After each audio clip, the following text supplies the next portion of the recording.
Hello everyone, my name is Dr. Nancy Joseph, aka The Dynamic Doc. Welcome back to my channel. So I'm gonna pick up where I left off in the last video. So now we'll be talking about the senior years of residency. But I'm going to go ahead and link the last video down below so you can go ahead and have a chance to check that out if you haven't had a chance to do so. So I hope everyone is remaining safe amid this ongoing COVID-19 pandemic. Make sure you stay safe. Definitely stay informed with just everything else that's going on in the climate. I definitely still support the Black Lives Matter movement and definitely support the necessary changes in legislature and reform that needs to get done. So everyone, in addition to staying safe amid the public health crisis of COVID-19, definitely stay informed, make your voice heard, and definitely rock that vote. Make sure that you get out there and vote because your vote matters, your vote counts, and it definitely makes a difference. So picking up where we left off in the last video, talking about third and fourth year of residency.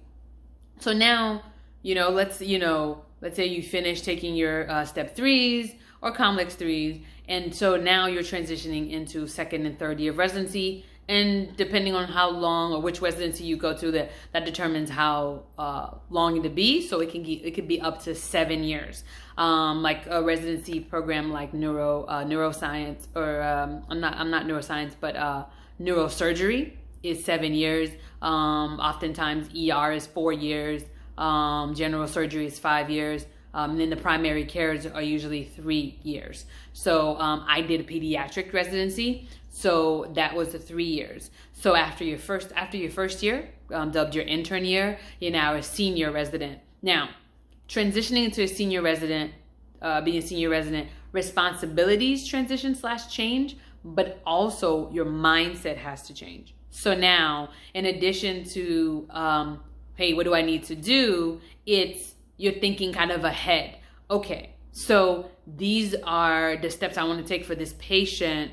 And then you want to know what you will do with the results of whatever thing that you're doing for patients. So there's a transition in clinical reasoning that happens. So as an intern, first of all, you get in there, you're trying to survive. For sure, you're a sponge. You're trying to learn as much as you can. But then, towards the end of your intern year, you definitely want to be more proactive in applying that and saying your plan and that type of thing.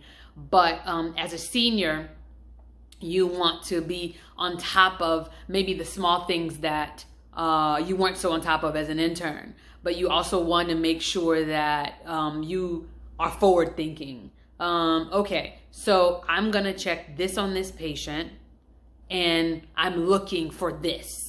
So that if that is positive or if that's elevated, I'm gonna do this. And then you kind of gauge how, acuity, like, okay, definitely wanna prioritize both tasks and patients. Like, okay, this patient's more acute. I wanna make sure I check on that patient more frequently. This patient is kind of, especially when it comes to inpatient, like, okay, this patient's kind of ready for discharge. We just gotta check on them one more time, make sure things are still stable and they still kind of in a good, like improved state before we send them home.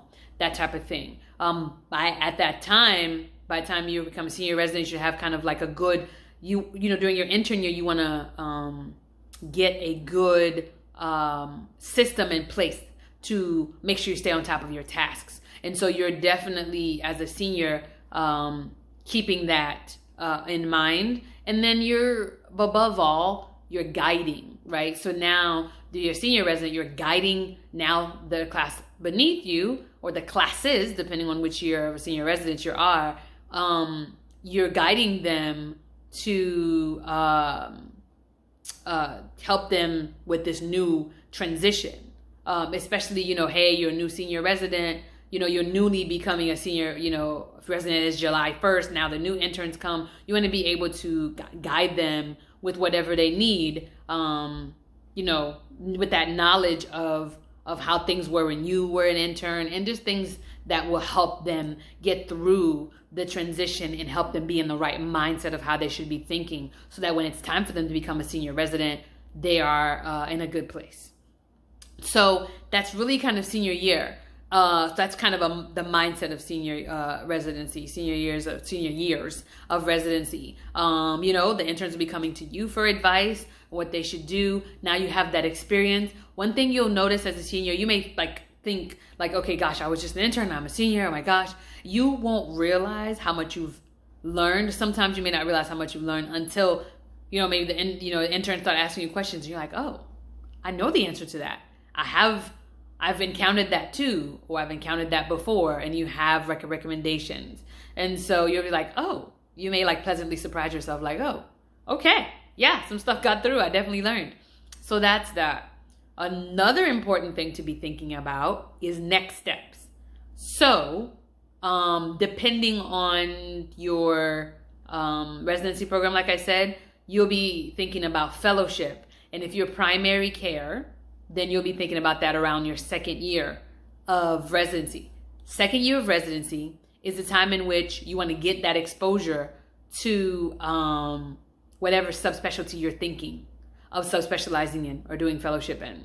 So for me, I decided my second year in residency, that's when I made the decision to go into the field of allergy and immunology. So I had to make sure that I get exposure to that clinically to ensure that that's what I wanted to do. I also took the time to set up a couple of away rotations and talk to your program director, your chief residents, and your hospitals to see if that's even a possibility. Only because there was certain the immunological part of allergy immunology I needed more exposure to, because we didn't really have too much immunology in my program. So I went. I was fortunate enough to go to outside facilities to do some rotations and get that exposure, and also get my exposure to that program, and the program gets exposure to me, so that I can increase my chances of getting an interview there. So second year, you definitely want to be thinking about fellowship or no fellowship. If fellowship, then get your experience there. A lot of oftentimes residency programs require you to do a research project. So usually you'll be thinking about that first year, and then you want to kind of tailor that, hopefully to match or at least kind of be in line with what you want to do as in fellowship. If you want to, I did a research project on asthma with limited English proficiency patients, and I went into allergy. So asthma falls directly in line with the field of allergy. So you want to kind of match them up like that, because then that's something you can talk about in your fellowship interviews, and it helps your CV for sure. And of course, it's oftentimes a requirement for residency graduation. So you're kind of killing multiple birds with one stone type thing. So that's really kind of in a nutshell what your senior years in residencies are like. And if you are a primary care and you don't want to do subspecialty, or not even whatever residency, and you don't want to do a subspecialty, you want to do fellowship, usually you can kind of,